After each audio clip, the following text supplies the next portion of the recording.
Hi, welcome to the Premier Power Hour. I'm Zach, and joined with me today is my buddy Glen Clements. Yes, sir. Thanks for being here, man. Yeah, no worries, man. Pleasure. Yeah. Pleasure. Now, Power Hour. The Power Hour. Let's go. It's here. Okay.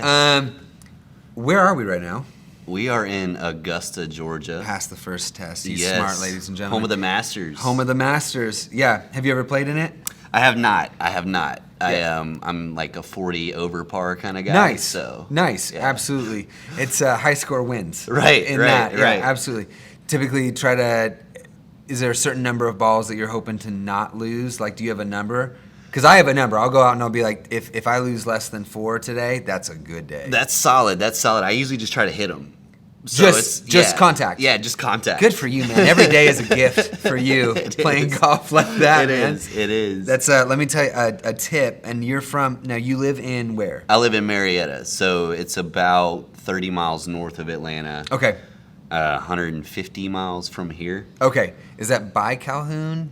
It's about an hour south of Calhoun. Okay. So you have I-75 Yep. that goes through Atlanta, goes directly north. Okay. I would be here in Marietta, and then Calhoun would be like right here. So it's due north.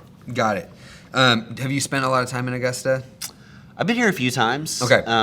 Throughout my life. I'm from Georgia, so Okay. So I have been here, but I don't know if I've truly gotten the Augusta. Well, let me tell you a little tip from an outsider. This is my first time coming to Augusta. Yeah. If you wouldn't have any reason to fly into Augusta like what I did. I live in Phoenix, right?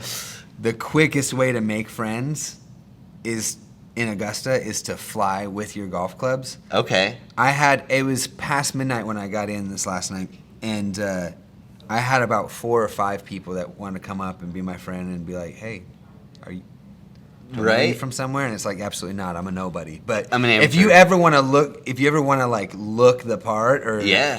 just want to play, maybe role play as a different person for a day, bring your clubs to Augusta. Solid. About 7 different people asked me, hey, are you playing a national? And I brought them because I want to play, and we're going to end up playing tomorrow. But Oh, nice. but yeah, they said, oh, where, they asked me 100 questions. Like, where are you going to play? What are you going to do? And I'm like, Right. I don't know. All I know is I can't play at the Augusta. Right. And everyone's giving you tips and tricks. But anyway, so that's a little something for you. Yeah. Just walk around with golf clubs around here, and people start to think Yeah. you might be somebody. But No, you for are sure. somebody. You are somebody. Exactly. We all are, aren't yeah, we? Yeah. So you are we would say a salesperson, but what is your actual title? Supply chain specialist. All right, you and me both. Yes. Okay, supply yes. chain specialist. How long you We're been? special in good ways. Special in good ways. How long have you been here at Premier? I've been at Premier 8 months. Okay. Almost exactly 8 months. Really? Yep. They have been lying on the sheet. Everybody's telling me you've been here over a year. You must just know your stuff. I just know my stuff, I guess. Just super well. I Great. fake it till I make it. We're gonna get into the quizzing part of this and really spot you out right now to find if you're lying. So tell me a little bit about yourself. Who are you? Where'd you grow up? How'd you get to Premier? Yeah, so I'm from Georgia. I'm Okay. actually from Marietta, so born and raised, been there my whole life. Okay. Went to Kennesaw State, which is in Kennesaw, which is not too far from Marietta. So Okay. went to college there. What's the mascot?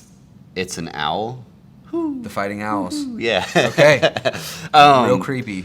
But had a little bit of a different path than most. I actually paid my way through college. I was tech at Toyota for 12 years. Wow. So that's what I did to pay my way through college. I was actually ASE certified, master tech at Toyota.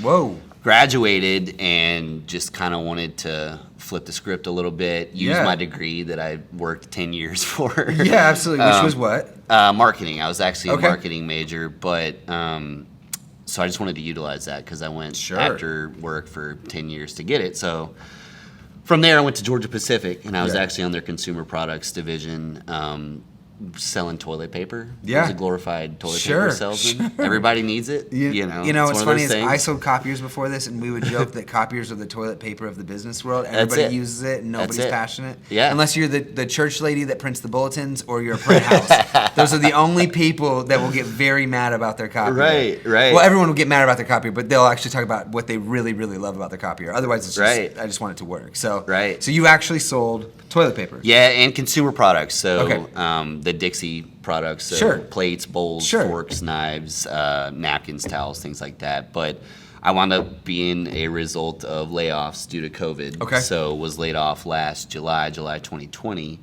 And, I was on the job hunt, Yeah. kind of looking around and just heard good things about Premier. I actually had a friend that had also interviewed with Premier, so he told me good things. And it was a similar kind of industry to what I was in. I was Sure. with a large CPG company, but at the end of the day, you're selling paper products in a sense, right? Yeah.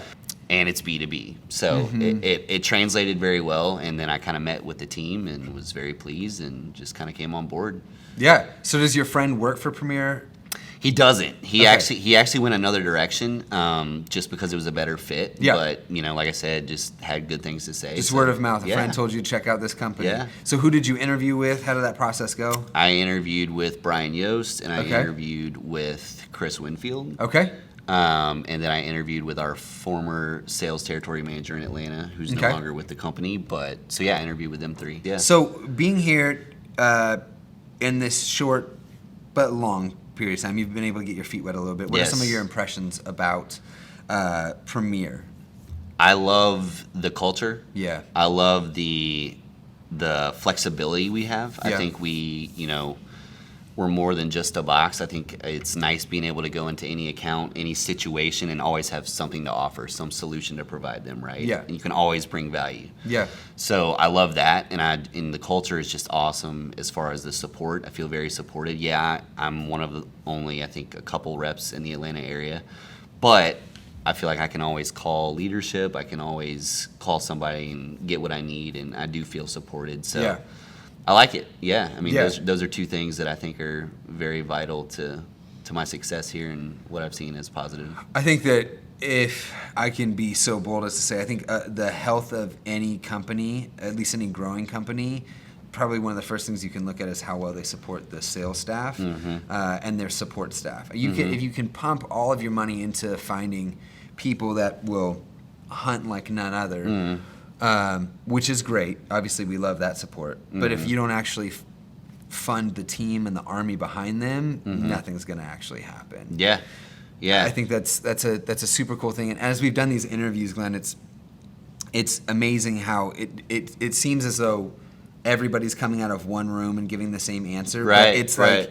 like the number one thing that people say is everybody is moving 1,000,000 miles an hour and they're really good at their job at Premier. But if you ask for help, they will stop what they will do on a dime and spend quality time with you to help Yeah. you figure out what it is. Yep. And at least for me, so you had maybe a little bit of industry experience before this. I had none. And Okay. so coming in brand new, that support was huge for me. What do you feel like is your favorite part about working at Premier? I like. You don't have to pick just one. You can No, say yeah. Multifaceted. Yeah, as we hear. absolutely. Layers. how much time do we have? Yeah. I like the versatility of the accounts that I can get Oh, into. cool. Because it's like, coming from GP, I did national accounts, so I was dealing with a lot larger Yeah. sized accounts, and I was dealing from a manufacturer's perspective. Okay. I was selling into distribution. Sometimes we sold direct to customer, but it would have to be a very large customer. Yeah. Whereas here, I like kind of being on both sides Yeah. because we manufacture the corrugate, but we're also distributor reps for everything else. Yep. So I like that blend there. And I like just the versatility of accounts because you can go in anywhere. Yeah. Like literally anywhere that you see a truck backed up to a bay door, you can provide something. Yep, absolutely. So I think that's huge. You're never cornered, you're never limited, you're never like siloed into, well, I can only go to the peanut factory down the road and that's Right. my only bet. Right. And there's a lot of competition in that because everyone else is kind of thinking the same things. But Sure. I think another good thing is that we have the manufacturing arm, so there's always something to differentiate us, and there's always unlimited potential as far as my customer base. So I think that's what's really just been awesome about being here. Yeah, for sure. So you, at your last role, how long were you in a sales role over there? 4 years. 4 years. Yep. Okay, so 4 years. Is it safe to say 4 years and 8 months being in a sales type role for your career? Is that accurate, or do you feel like Yeah. you Yeah. had sales components on the other last? Well, I always, in a sense, had a sales component. Just coming from the automotive industry, I was kind of the go-to. I always was customer facing. I always had to, present the problem and then also Yeah. present the solution. Absolutely. And I think, in the sense, there's always sales with that as well, because I'm selling not only what do they need, but I'm also trying to just sell to make a better job out of it. For sure. But not necessarily just stuff that's not valuable to them. Right. But I think, in a sense, you're always selling the value of your repair work or whatever you're doing on their vehicle. Absolutely. So I think it did translate. Yeah. And then also just with schooling, Yeah. you're always. I always say sales is. Everyone sells. You're always selling. You're selling on a date. You're selling on a job. You're selling whatever you're doing in life. You're selling. Yeah, So, absolutely. I think it translated well from my other roles to this role. So Yeah. 5 years on paper, but but other a lot factors. longer, right? So why do you like working in sales? I love helping people. I mean, I think that's really what it boils down to. I mean, I love connecting with people, and I think sales, that's a big component, Yep. is making that connection personally, because people want to buy from people Yep. at the end of the day. Yeah, they're going to like your product, but if they don't like you, they're not going to buy whatever you're selling. Right. So I love that aspect. I've been fortunate to be around a lot of different backgrounds, a lot of different kinds of people. So I feel like I have a skill with connecting with anybody, from the janitor to the CEO. I know you've heard that. It's cliche, but truly treat That's them all the cool. same and connect with them. And I think that leads to understanding their challenges, understanding their needs, and then providing solutions. Oh yeah, no, it's huge. It's not cliche. I mean, I've seen it work. A person on the team that I'm on, the Heartland team, one guy that I know does it extremely well is a buddy of mine, Trevor Allen, who he goes in, he'll wear dress shoes for like a C-level appointment, but otherwise he's throwing on like his Jordans or throwing on a dope pair of kicks and walking through, because he knows like a lot of the warehouse people get a rise out of that. They like that, and he knows every person's name in there, and he's getting into huge accounts. And one of the things that he told me when I was new, and I did a ride along with him, was these people, a lot of them stay within this industry, and if they're good, they move up and they move out. They don't always stay in one spot. And how somebody treats you when you can't do anything for them goes a long way. Certainly. It says a lot about you. Yeah. And they remember that. And he's been super successful, I think, for many reasons. One, he's a great rep. But two, if you have that personal connection, that personal touch, people are gonna want to work with you. It is what you said is so true. Yeah. What do you feel like, if you were to say so, what do you feel makes a good salesperson? Connecting with people, for one. Yep. Being professional, but also being down to earth. Be a human. Don't show up and throw up, right? Like, I like that. Take the time to listen. Yeah. I think that's really actually the key to being a good salesperson, listening to kind of what they're saying. Don't just ramble on about what products you have. Sure. I think it's more about really honing in on the value that you can bring to them and how you can help their day to day. Yeah. Beyond that, they don't really care. I mean, if you're not saving them money or you're not making their job easier, they don't really care. You're just like the other guy. Right. They'll go right down the street and get whatever they need. Yeah. So I think that's it. I think listening and really making it a focus to connect with that person on a personal level. Yeah. Get that connection first, and then they'll open up. And then you can understand how to help them on a professional level. Yep, absolutely. And just listen. Yeah. So you touched on that, and being a good talker versus a good listener. I think so many sales reps can very easily get stuck in being more of the person that's doing the majority of the talking. Yep. So very easy. Talk a little bit about maybe why that happens and why being a good listener is better than just being a good talker.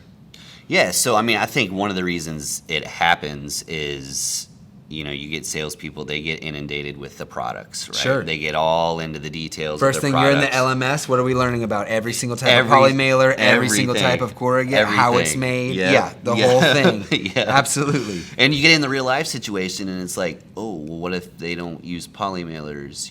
That's when it really hones in on, you need to hone in on the fact that you don't need to be the SME on the products. Right. And I think a lot of sales reps in general in any industry, they hone in on products. products. Yep. They lead with products. This is what my product does. This is what I do. You need to talk about what you do and what you can do to help them. And if you don't know, I think humility is a huge thing in sales. I think a lot of people want to pretend that they know everything, Sure. and you don't necessarily have to do that. Sure. So I think that's another thing, is really just kind of taking the time to connect with that person and not talk about your products. I think that's where a lot of salespeople kind of fail, is they get inundated with their products. Yeah.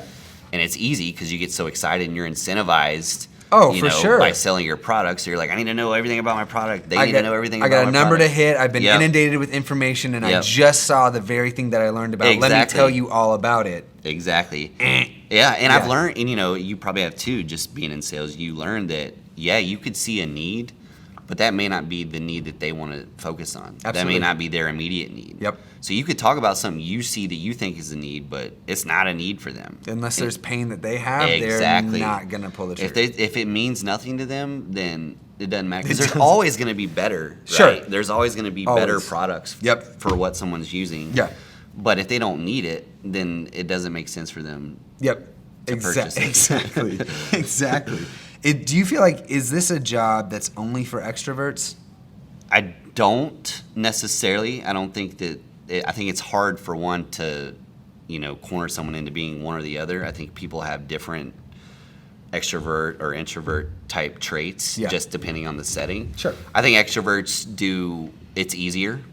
I think it's definitely easier for salespeople because it's an extroverted job. We have to, be out there on the road. We have to shake hands. We have to build these relationships. Yeah. Where I think in cold calling, right? So cold calling is a big part of what we do. Yep.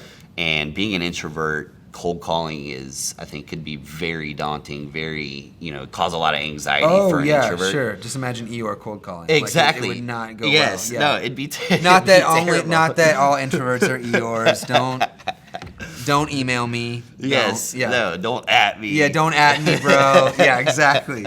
Exactly. But that is a huge element that would be difficult. Yeah, but I mean, I would never want to say, you have to be an extrovert. Right, because there's so many different sales techniques and different ways of skinning the cat, if you will.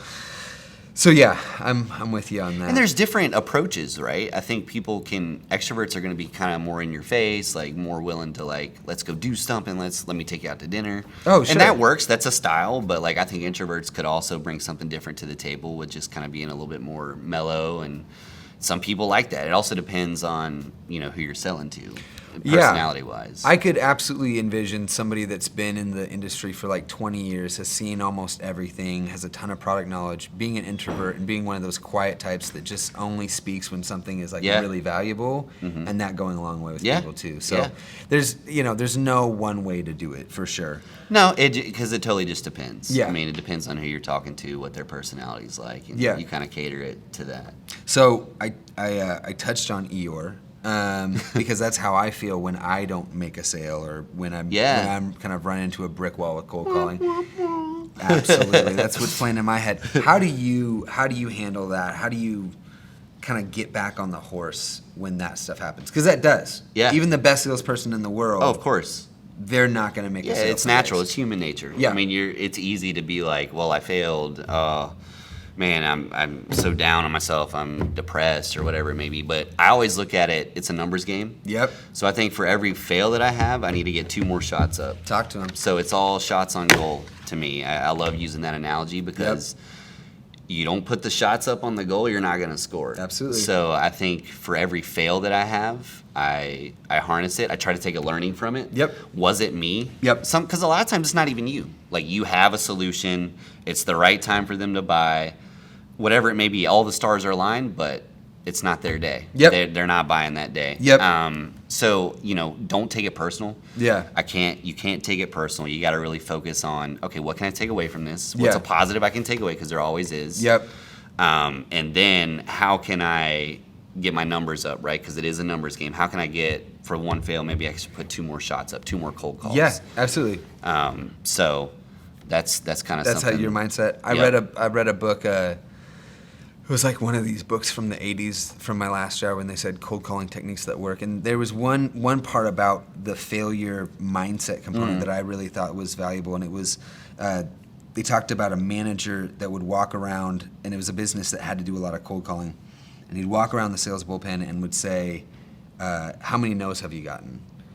And he wouldn't ask about how many meetings they got, but how many no's have you gotten? If someone's like, I got 10 no's, he'd be like, that's great. That's great, because you're right around the corner from getting a yes. And I think even on your best day, let's say you make 5 calls and you get 4 meetings, that's great. But if I was to go and count how many no's I got and work till 10 no's, I might have 50 meetings that day. So like you said, it's just a numbers game. And that's a great mindset. I like that mindset. I think that's a lot of, I think for people to have that, it helps shift the focus towards something that's positive in the end. Yeah, you Always can never learn from take it. it personal. I mean, No, that's the and biggest. that's- It's the first thing. I mean, if you take it personal and you get down on yourself, you're never going to succeed. Yeah. You got to brush it off and move to the next one. Lose faster. Yes. That's what good. I like it. Lose faster. Man, sure. I'm getting motivated. I'm ready to make some cold calls. Let's go. Without mentioning any client names, Yeah.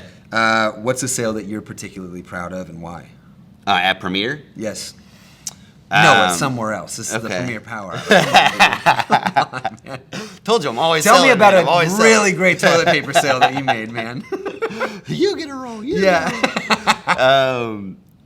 Geez, I don't know. I think one that I'm proud of, and it hadn't been that long. I got a lot in the pipeline. Oh, no, I'm with I got you. some I'm that with are you ready too, to man. get there. But I would say one that I'm really proud of is a small 3PL that I just brought on. Okay.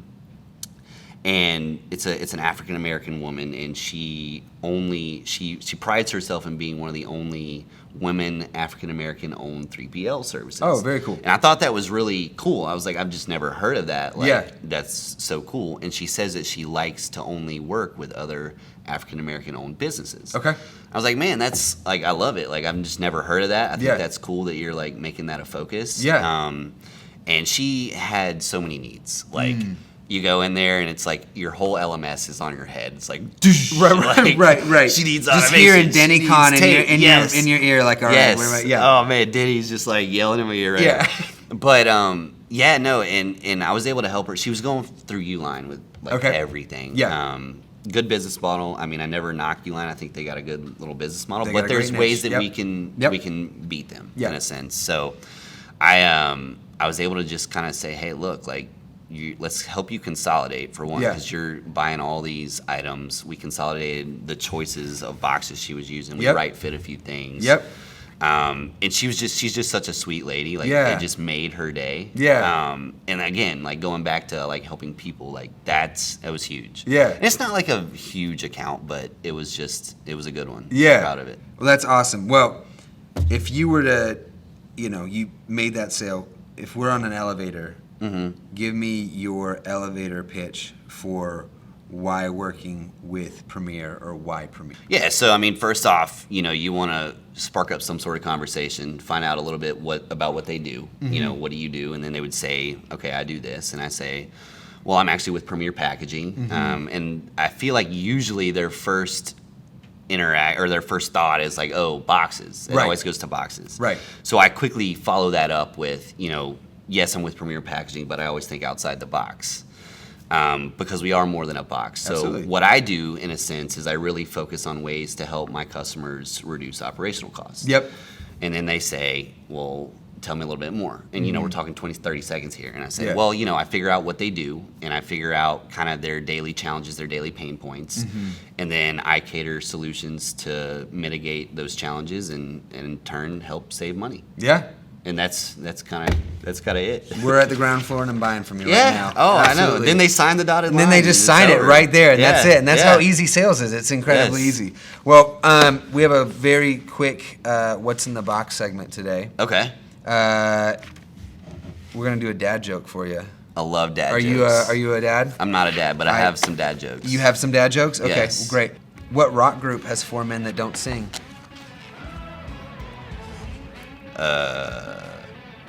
I don't know. Mount Rushmore. That's all the time that we have today. Thanks so much. This has been the Premier Power Hour. I'm Zach. We'll see you next time. Do you have comments, questions, or ideas about this topic? If so, we'd like to hear from you. Please visit primpack.com/podcast to let us know what you think. Thanks.